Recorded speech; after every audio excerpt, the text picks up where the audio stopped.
Tonight on 2020, a handsome captain, his beautiful family safe at home until a knock on the door. First thing I said, how many of them are dead?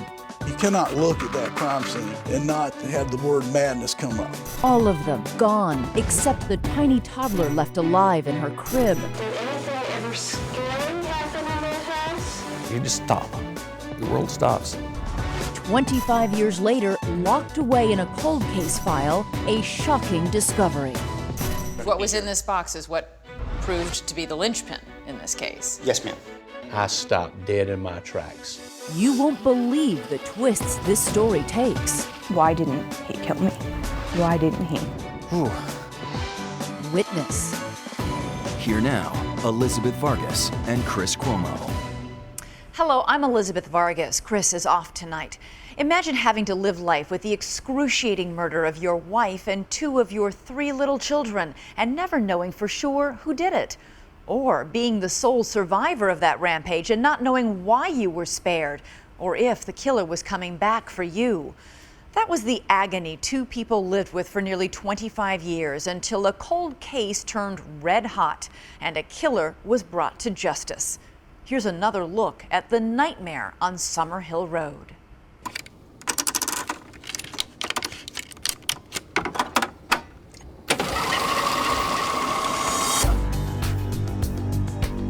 The murder of a military wife and two of her young daughters in 1985 was still making headlines in Fayetteville, North Carolina this year. The loss of his children and his wife Katie would haunt former Air Force Captain Gary Eastburn forever. Katie had captivated him from the moment they met. It sounds stupid, but you talk about love at first sight. That was Katie. We got married. Then I went in the Air Force. 11 years after his romantic dreams came true, Gary supervised air traffic control at North Carolina's Pope Air Force Base, right next to Fort Bragg.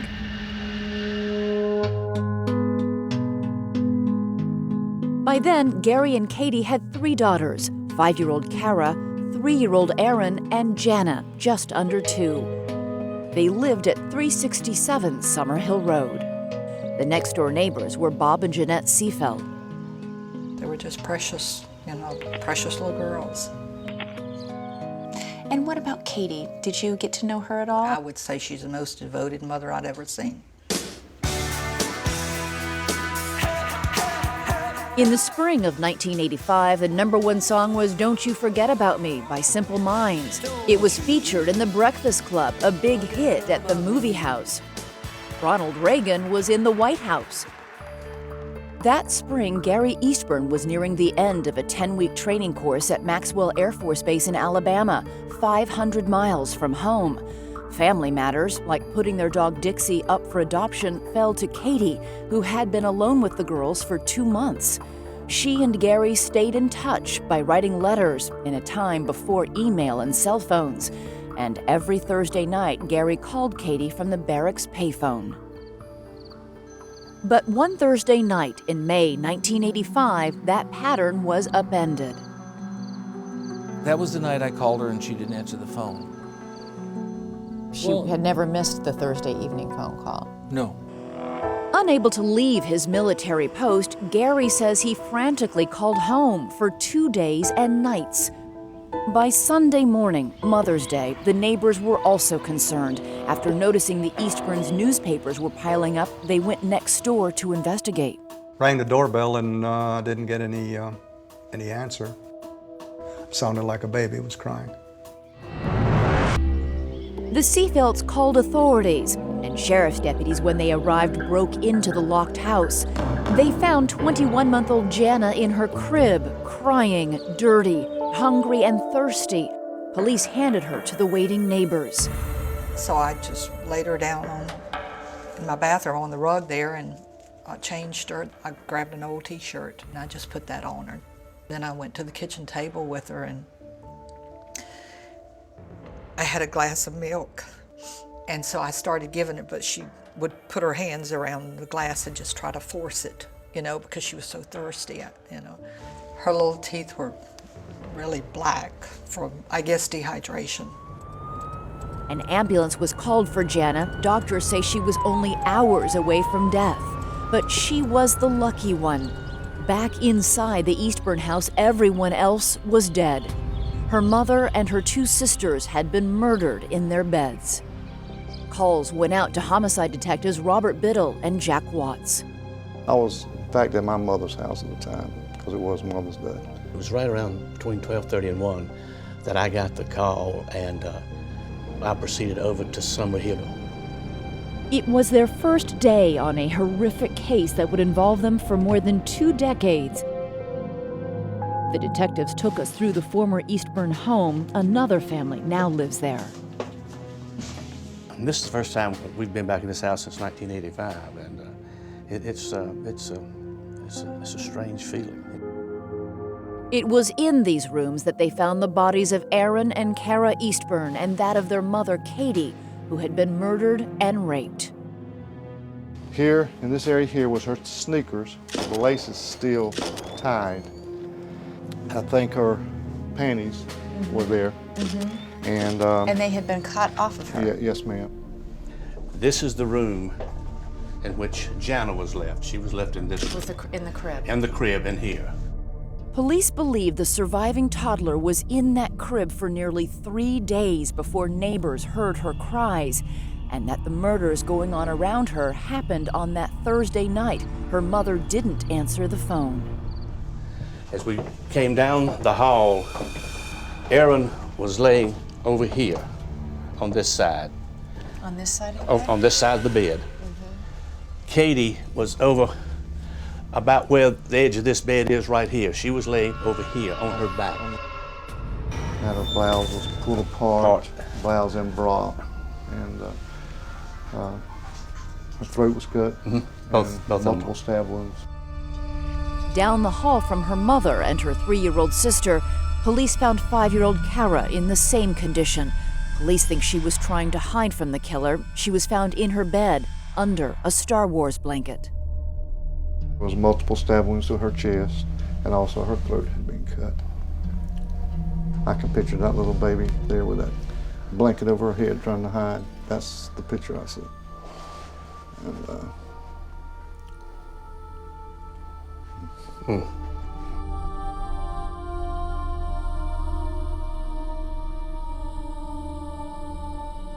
And I was in the dorm room and someone said, "Hey, Gary, you got a phone call." I go, "Oh, good, it's her." He said, "Some detective." The first thing I said, "How many of them are dead?" He wouldn't tell me anything. He just said there had been a death in the family and that I needed to get home as soon as possible. It was a 2-hour flight that Mother's Day evening, and Gary Eastburn spent every second of it worrying about what had happened to his family. Detectives had waited to give him the news in person. I remember how emotional he was, and he kind of broke down. Oh yeah, that was, I don't know, it's hard to explain. You just stop. And the world stops. Detectives say they found the bodies of Catherine Eastburn and her 2 children. Their throats had been slashed. Scares me. Terrifies me for them. Really does. Who would do such a thing? I mean, you cannot look at that crime scene or hear about that crime scene and not just have the word madness come up. People wanted whoever could kill a mother and 2 tiny girls off the street. Exactly. The Sheriff's Department really felt a huge amount of pressure to solve this thing and solve it quickly. Desperate police turned to Jana, the only survivor. What did she see or hear that night? Was there anything detectives and a child psychologist could learn from a traumatized toddler?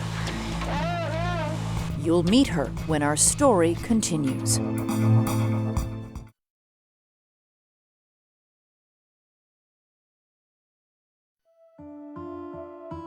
Whoever Whoever murdered Gary Eastburn's wife and 2 of his daughters mysteriously spared the youngest child, Jana.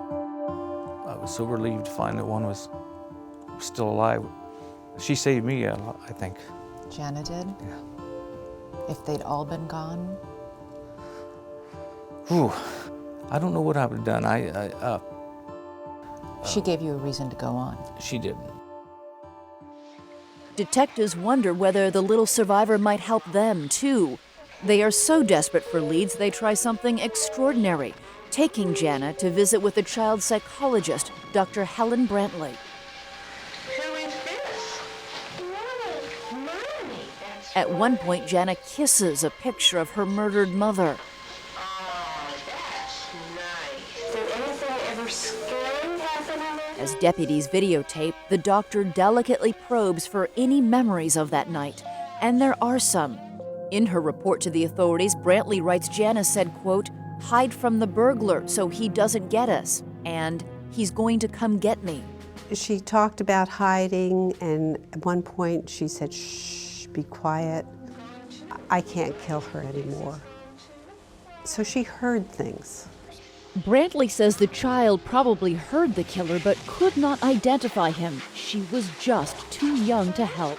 25 years later, this is Jana Eastburn. I don't remember anything at all.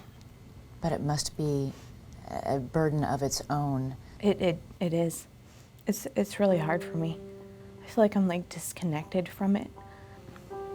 My biggest thing is why didn't he kill me? Why didn't he? I don't know. Obviously, I think I was left here for my dad. Why do you think the killer spared her? If he was willing to kill a 5-year-old and a 3-year-old, why stop at the baby? She was young. She probably couldn't identify him. He was more concerned about the individuals that possibly could identify him.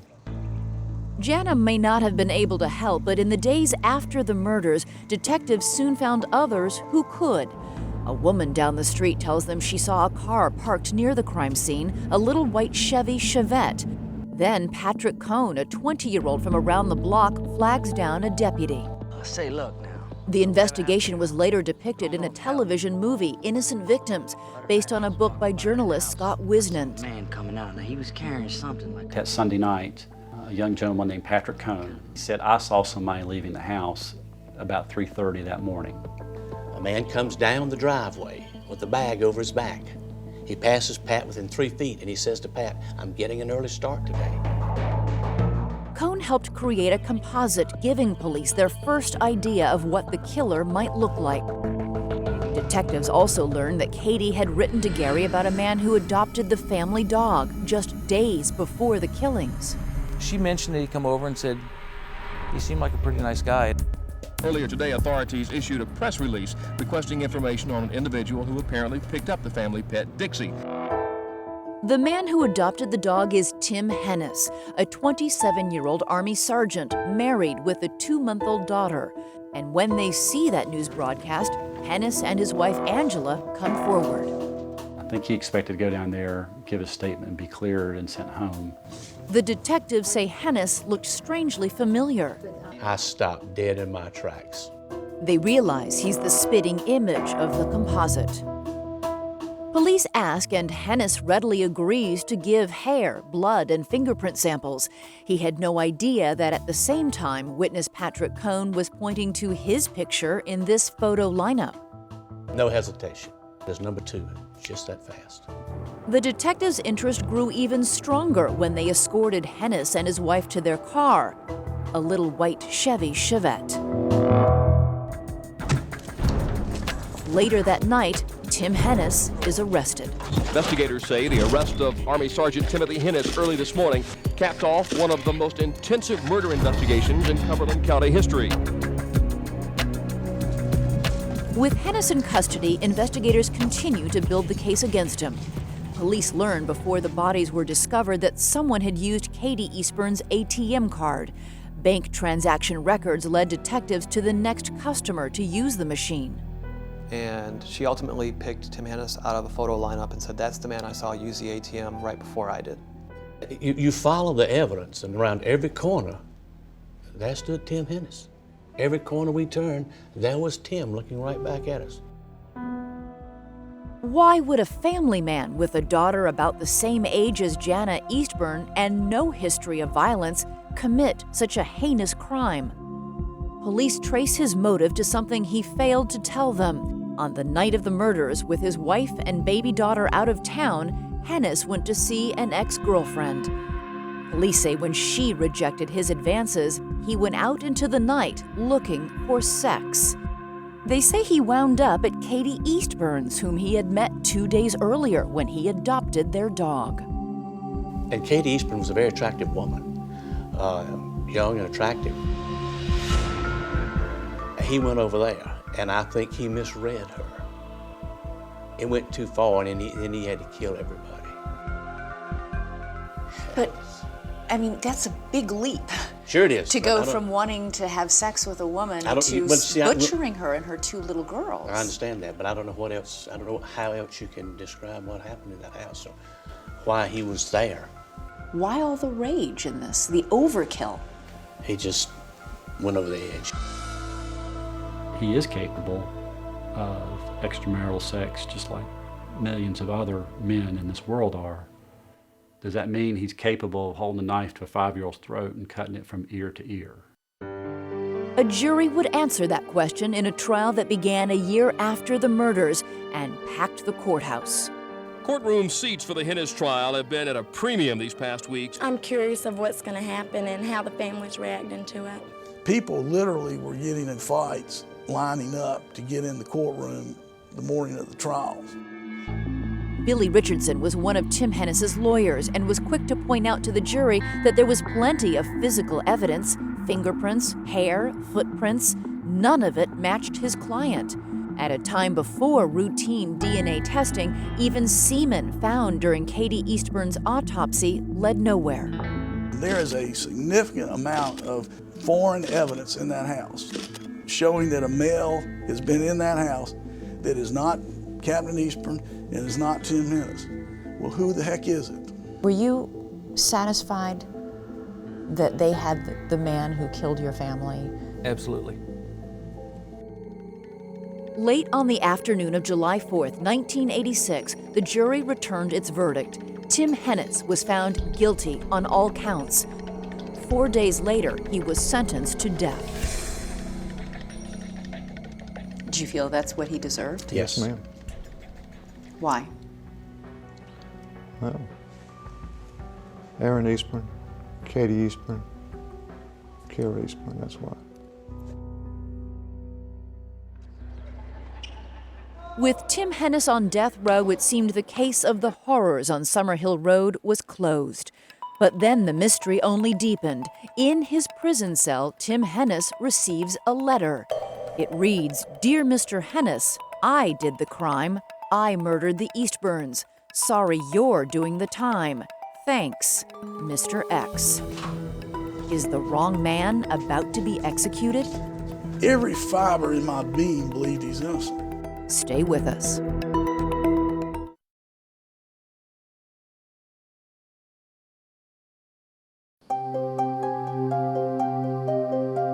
A Fayetteville, North Carolina jury had given the evil that happened on Summerhill Road a name.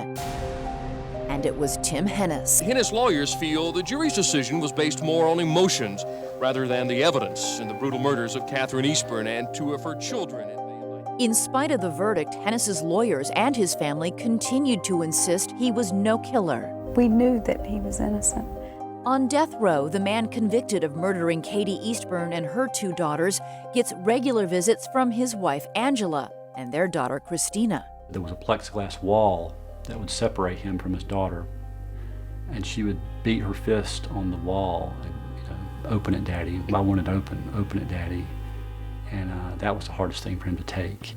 Hennis holds a dream common among the condemned, a second chance. And from the moment of his conviction, his lawyers were fighting for a new trial. I'm sitting there with a man that is on death row, and I think in large measure to my inadequate representation of him. And that's a hell of a burden to carry. That burden would be lifted when, in a precedent-setting decision, the state Supreme Court overturned the guilty verdict. It found the trial judge had allowed prosecutors to inflame the jury with a graphic parade of disturbing photos of the dead victims projected over the defendant's head. This huge image of grotesque violence. The jurors couldn't help but see him at the same time they were seeing these bodies. It was awful. After he had spent more than 2 years on death row, the High Court awarded Tim Hennis a new trial. The second trial begins in 1989, 4 years after the murders. The prosecution's case is still strong. Their star witness, Patrick Cohn, is back to swear again that he saw Hennis leaving the scene of the crime. There's something about sitting in the courtroom and there's a person that has placed their hand on the Bible and said, I swear before Almighty God that I'm going to tell the truth. And then that person takes their finger and they go, that man's sitting right next to the defense counsel. And that is compelling drama. But in this new trial, the defense unleashes a string of surprises, including a compelling new witness of their own. The defense had found a newspaper carrier in the neighborhood.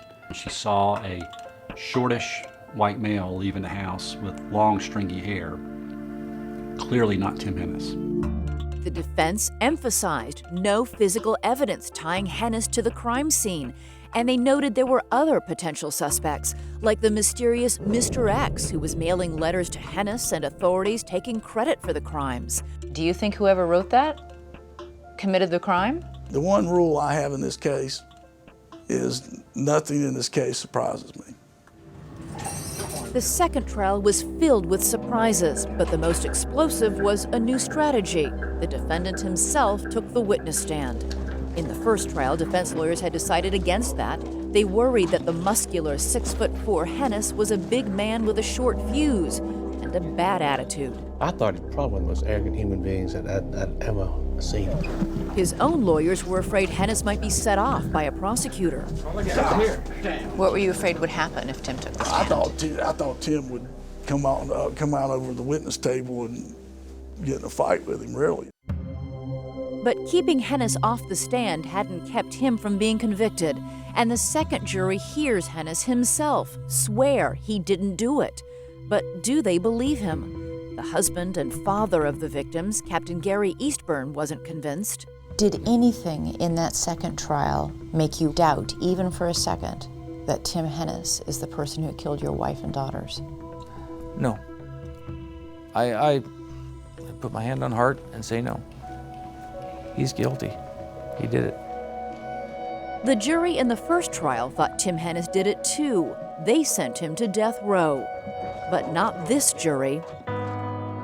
On April 19, 1989, they set Tim Hennis free. After more than a month of testimony, the jury found Hennis innocent on triple murder charges. They did not prove to us that he was definitely guilty. It was just a whole lot of circumstantial evidence. What was that moment like when you heard the verdict? Well, I felt like we had won the big one. And I felt relief because I felt like now I didn't have that burden of knowing an innocent man was on death row because of my inadequacy. And he got to hold his daughter, who was now 4 years old, leaving the courthouse. It was a happy moment for him and his family. The joy and relief had changed hands. Now, after the second trial, it was Gary Eastburn and his family who were shocked. What was your reaction when you watched him walk out, a free man? Set me back a bit. Were you angry? I was angry, yes, but I tried to get myself to the point where I says, you know, no matter innocent or guilty in this trial, you just gotta let it go. I guess it's kind of hard to believe it's finally here. Very. 9, 10. Ready or not? A month after he was freed, Tim Hennis and his wife Angela were paid to appear on A Current Affair. They were out to get somebody, just somebody that they could pin it on and get it out of the news. And you didn't do it? No, I did not. Tim Hennis was cleared. Decades passed, but no new suspects emerged. Whoever slaughtered the family on Summerhill Road had gotten away with it. The killer, for the past 20 years, has walked free. Have you ever thought about that during that time? Oh, yeah. About the fact that somewhere, someplace, somebody who committed barbaric, horrible murders is enjoying a cup of coffee or the sunrise. Or his children. Or his children. Yeah. As the years went by, what happened on Summerhill Road was all but forgotten. Until one day, a cold case detective took another look. What was in this box is what proved to be the linchpin in this case. Yes, ma'am.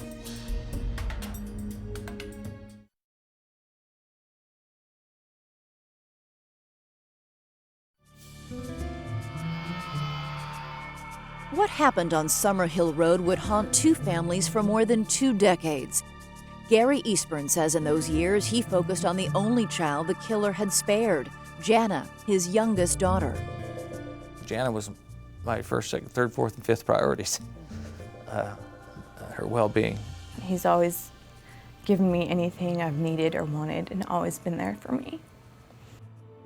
Captain Eastburn transferred to an Air Force base north of London, and there he met an English nurse and married her in 1991.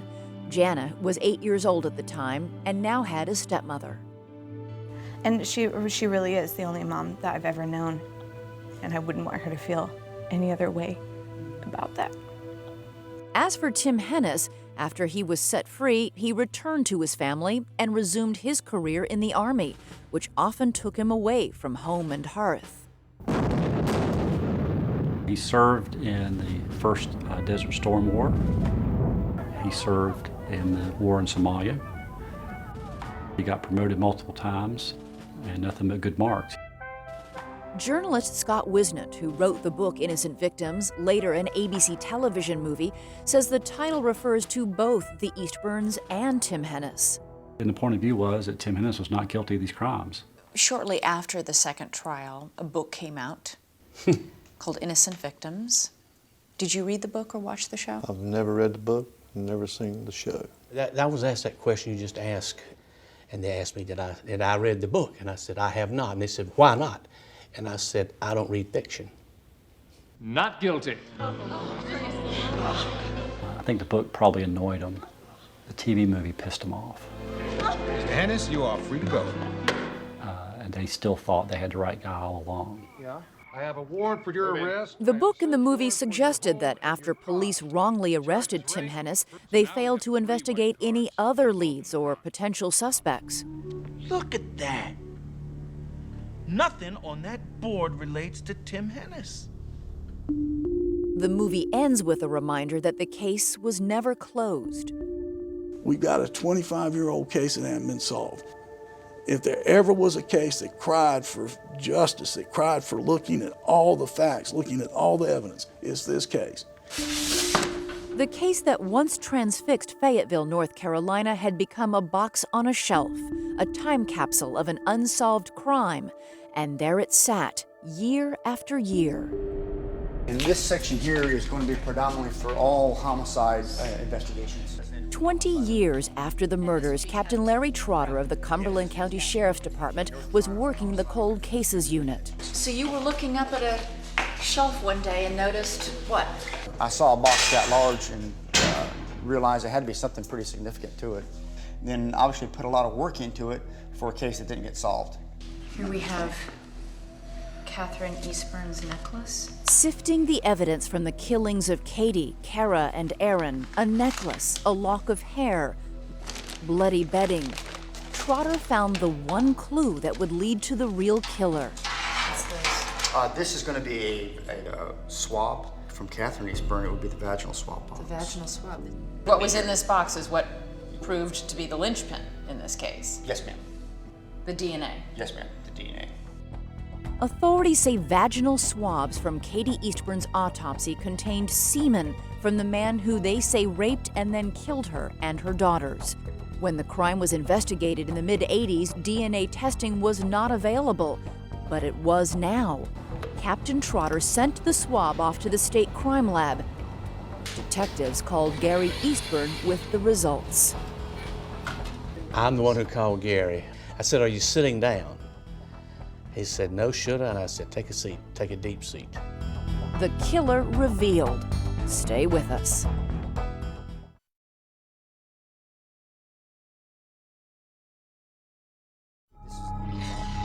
A cold case detective found the clue that would finally solve the 25-year-old mystery of the Eastburn murders. It had been there all along. On the swab that went in here.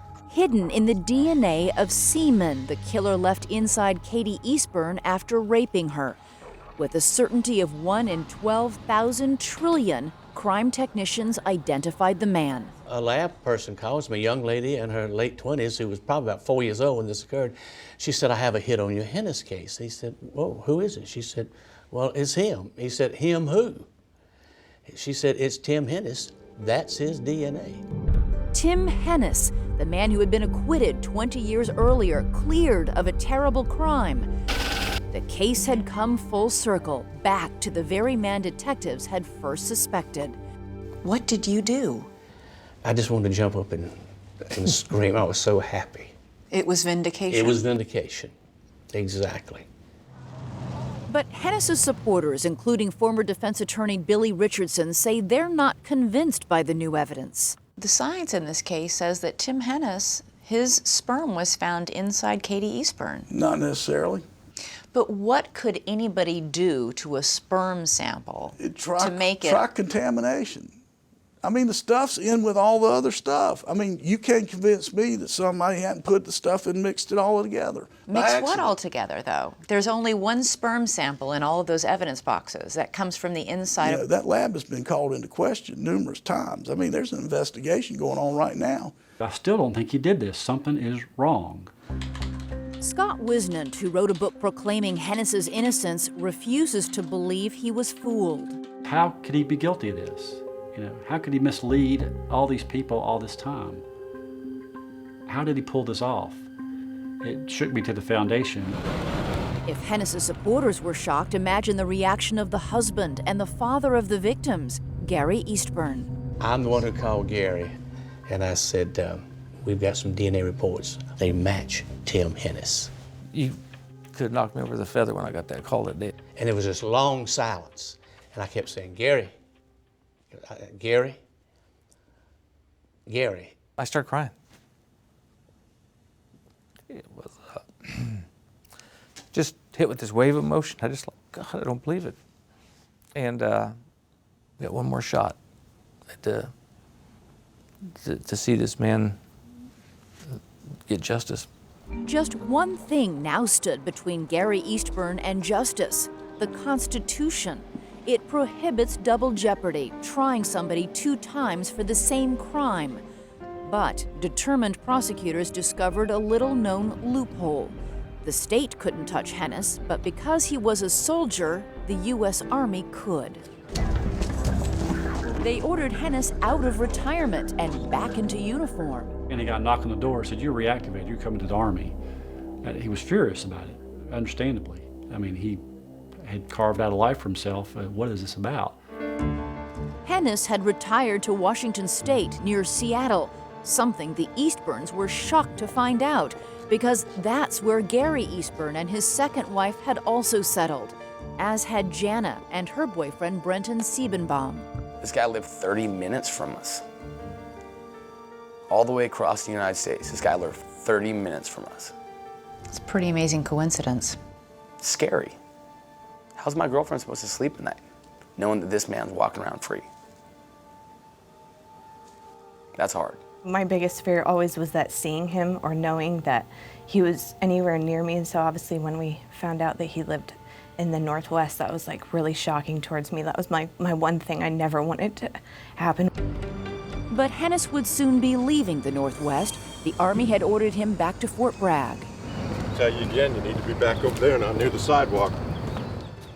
After 2 decades of freedom, Tim Hennis would be tried again for the same crime, this time in a military court-martial. For the 3rd time, Tim Hennis is fighting for his life. If convicted, he could again face the death penalty. I'm living in America and I'm sitting there going, 3rd trial. What's wrong with this picture? If you look at the Constitution, it says there shall be no double jeopardy. It doesn't say jurisdictionally. Lawyers for Hennis tried to get a federal court to intervene on the issue, but failed. The court-martial would go forward.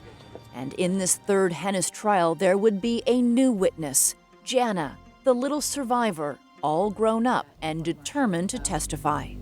I just want them to know how it's affected my life and that how it's affected my dad's life and how I feel like I've been robbed of half of my life, half of my family.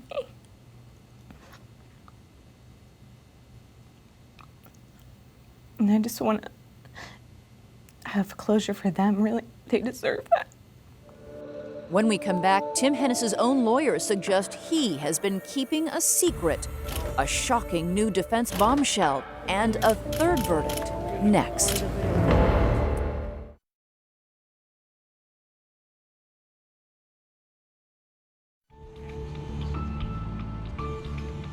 Spring 2010, the long search for justice leads here, the military courthouse at Fort Bragg, North Carolina. At 52, Tim Hennis is no longer the fit young sergeant first arrested in 1985. His daughter, Christina, a little girl during her father's first trials, is now 25 and pregnant with her second child. But some things have not changed. Hennis's wife, Angela, is still by his side, and Tim Hennis insists that he is innocent. They love him as a husband, as a father, as a grandfather now. Frank Spinner, Hennis's lawyer at the court-martial, argues that the facts of his client's life do not paint the portrait of a man who could kill a mother and two little girls. How could a man who's led such an exemplary life be the same man who committed these murders? Tim Hennis, after his acquittal, went back into the military, served this country with distinction, raised his family, and has never committed a crime. And yet on one single night, you're going to have this episode where you slaughter a woman and her two little girls?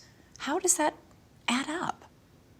I don't know that it adds up. I just know that it occurred, and I don't have the answer why he did this or what pushed him over the edge. I don't know. The detectives say at this point motive doesn't matter. There is now physical evidence, DNA, linking Hennis to the rape and murders. What we tried to show is that no, DNA evidence does not make a case open and shut. Hennis's lawyers astonished the courtroom, arguing the DNA doesn't prove Hennis raped or killed anyone, only that he and Katie Eastburn had sex. And he went further. He suggests that with her husband away on duty, Katie was lonely and that the sex was consensual. When the defense attorney said that, you could literally hear the air go out of that room. I mean, everybody went, it was just an unbelievable moment. When the lawyer sits there and is calling your wife a whore, and then sits there and turns around and gloats at the prosecution saying, I think I hit his hot spot there. That's uncalled for, that's unprofessional. You have been in touch with Tim. Yes. Did Tim agree with the decision for his lawyer to say there might have been consensual sex between Tim and Katie Eastburn? In fairness, I'm not asking that question. So you haven't asked him whether or not he ever had sex with Katie Eastburn? I've asked him that. I asked him that 20 years ago. What did he say? No. Now saying that he may have, and that Katie Eastburn was a willing partner, was seen as a desperate, last-minute, last chance for the defense. And the men and women on the jury, all soldiers themselves, didn't buy it. As the military panel members walked in, some looked at Sergeant Hennis. The verdict was then handed to the judge and then handed back to the... On April 8th of 2010, they found Tim Hennis guilty of the murders of Katie, Kara, and Aaron Eastburn. He was led away in handcuffs, and for the second time in his life, Tim Hennis was sentenced to death. Timothy Hennis maintains his innocence, will continue to maintain his innocence, and we will fight for a reversal of his conviction on appeal. Minutes after the verdict Gary Eastburn had waited 20 years to hear, he and his daughter spoke to the press. The man who had suffered so much had something to say to the family of the man found responsible. My heart goes out to them.